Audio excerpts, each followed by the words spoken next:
We will see as far as that goes. Now, there's a new league that I think will be of interest, good or bad, to college football fans. This came out earlier today, but Brian Woods, he used to run the Spring League out in the Austin area a few years back, and that was just kind of I don't even know, it was just a spring league. It was like a very infantile version of what you see now with like the USFL and the XFL. Very, very small in comparison to those guys. Then went on to become the USFL president and then stepped down from the USFL. But he is putting together a new Prep Super League that will start next year. There will be a 6-week season. He says they will use NCAA playing rules and operate independent of high school state athletic associations, giving players the chance to profit off their name, image, and likeness, high school players that is, without any restrictions whatsoever. They intend to have a season from April 19th through May 24th. They will have teams located in Dallas, Houston, Atlanta, Cleveland, New Orleans, New Jersey, LA, Miami, Phoenix, San Diego, not done yet, San Francisco, and Tampa. So that's a pretty big league already for starters. Pro sports across the board. Sports towns across the board. You will hear the pro sports radios markets discuss high school football if something crazy happens one time a year. Oh, yeah, they're not going to have any idea who most of these guys are. Not including national signing day. They don't even really, like, outside of Texas, if you're, like, they didn't even do it on TV, on local news, until a team wins the state finals in those markets. Yeah, so you're looking at, what's that, 2, 4, 6, 8, 10, 12 teams to start off with. From the ESPN article on this, said the hopes to start hiring coaches in the next 2 to 3 months for these 12 franchises. Also said the league could supplement recruiting camps and 7-on-7 programs that are otherwise showcases. And, I guess instead of colleges looking at you, it's your opportunity to go to this league and play pro ball rather than high school ball and college ball.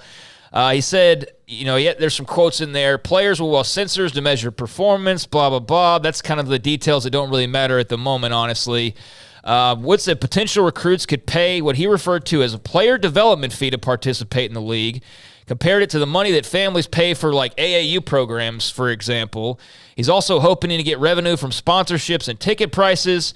Said players also could get an NIL benefit from playing in the league. So there's a lot of, for a big, long article, there's a lot of, like, well, this could and maybe and should and perhaps. And there's a lot of that I'm already noticing from the couple of read-overs that I've given this.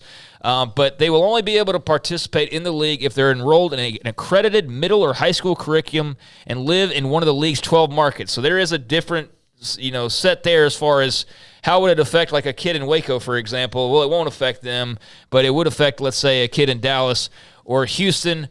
He cited the transfer portal and all that for reasons as to why this is necessary. But, yeah, the guy behind the Spring League and then former USFL president launching a Prep Super League that will start next year with the 6-week season. All right, one question from Roger. Is there an age limit type thing there?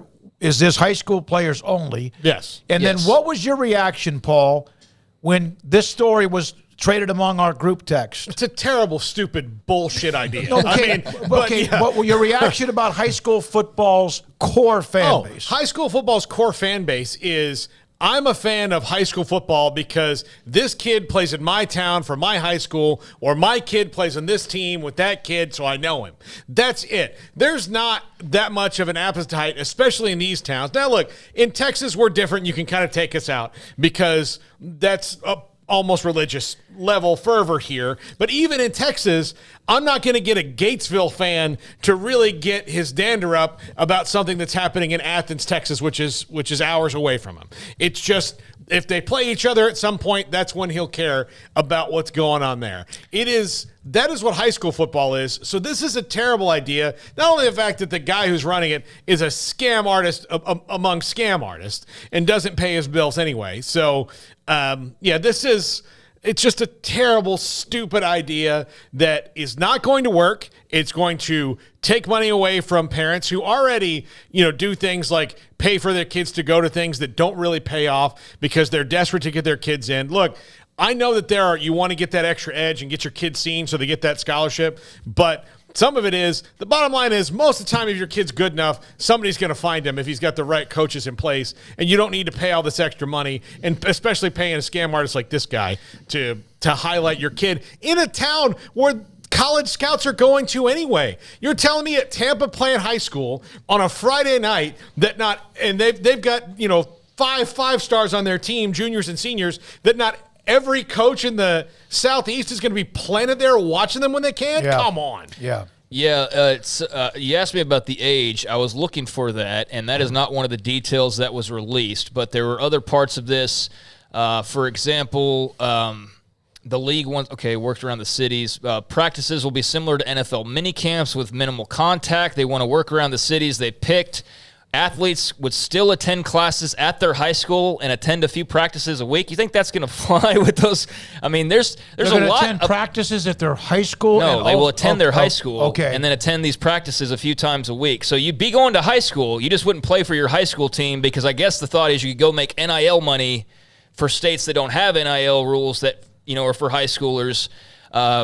Is part of the idea here, and you can more maximize your value. So the Prep Super League is anticipated to launch next year. This guy owe you some money? Huh? Does this guy running this league owe you some No. money? Oh, okay. I thought he was part of you had done a show. Years and years ago, we did a remote for the Spring League, and it took a lot of hustling to get our remote fee. Okay. And a lot of callbacks and a lot of follow-up. Yeah, I remember I set up that deal, and thank God you And the got Spring paid League to- seemed like it was a cool idea. Went down to Round Rock, Texas. It was at their high school deal. We're probably the only radio station there, me and my co-host at the time. And it was fine for whatever it was, but it wasn't major level. That was pretty obvious. And to do that, it was like you have a remote fee where I'll go do your business, but you pay me $50 or whatever. And when that time came, it took a little while, and I can't say that, but ultimately, after some patience, we did get that. So okay, I wanted to make sure you did. Bishop Sycamore will be the #1 team. Yeah. That's from Jason. So, we have been covering high school football collectively among us for about 80 years, right? I mean, between the three of us. Yeah. We have, and look, we're here in Waco, which is a smaller market, but I can tell you that there are days, especially when Travius Hodges Tomlinson and Tanner Mordecai and Will Nixon were all playing for Midway, where Craig would be on the side and they'd be like, oh, look, Brett Bielema's here. And so again, you are talking about these guys will get seen. Okay, in Dallas, are you telling me at DeSoto High School? Saban's flying in on the helicopter. Yeah. Lincoln Riley's coming in on a rocket. Yeah. DeSoto High School is essentially the Avengers of high school football. Yeah. Believe me, those kids don't need any extra exposure. No, they're not they're the fine. ones who are doing it. And I think that you're going to get some major pushback in small Texas towns if you start to pluck guys, which is maybe why you revolve more around the metros and you have that kind of rule in place. Obviously, there's a lot to sort through as far as that goes, but they're trying to maximize NIL, for the players. I did see a comment of man, it seems like ever since the NIL floodgates opened, there's a whole lot of adults looking for reasons and ways to find their hands in the pie. And that was one of my concerns, but it's not a reason to not do it, obviously. But that is, I think, what a lot of people are there's things popping up. You're just like, what? Wow, what are we doing here? And then you go, oh, it's for the money. Okay, yeah. Well, it's like everything. Like John McClain said, just follow the money. So Prep Super League, 12 teams, 12 cities. Next year, we'll see how effective and how successful that is. But it is a result of the NIL era, and we'll see if anybody takes up those offers to go play that rather than their traditional high school football.